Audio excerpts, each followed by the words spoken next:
Jak vyplnit dodací list Carcol? Na webové stránce zvolíme výkup tiskových kazet online a následně zvolíme dodavatele daných kazet. Na kazetě zjistíme charakteristický údaj, například číselné označení, a dáme vyhledat. Pokud nabídnutá volba odpovídá naší kazetě, přidáme počet kusů a vložíme. V posledním sloupci hned vidíme cenu, která by nám mohla být poskytnuta za dodané kazety. Pokud jsme se v počtu spletli, můžeme dodatečně volbu počtu kusů změnit a systém cenu přepočte. Chceme-li dodávat další kazety, vybereme z předbídnutého menu daný model, počet kusů a stejným způsobem zadáme.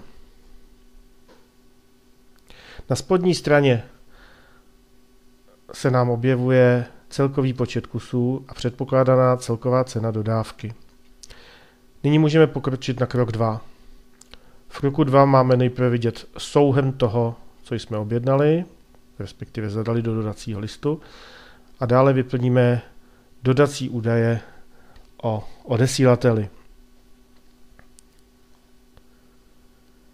Všechny údaje označené hvězdičkou a v červených rámečcích je nezbytné úplně a přesně vyplnit.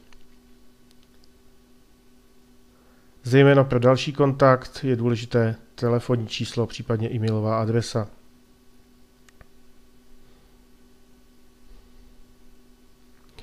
Také se rozhodneme, jakým způsobem budeme zakázku do Carcolu dopravovat.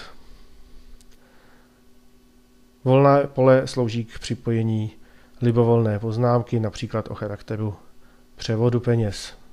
Následně vygenerujeme finální dodací list.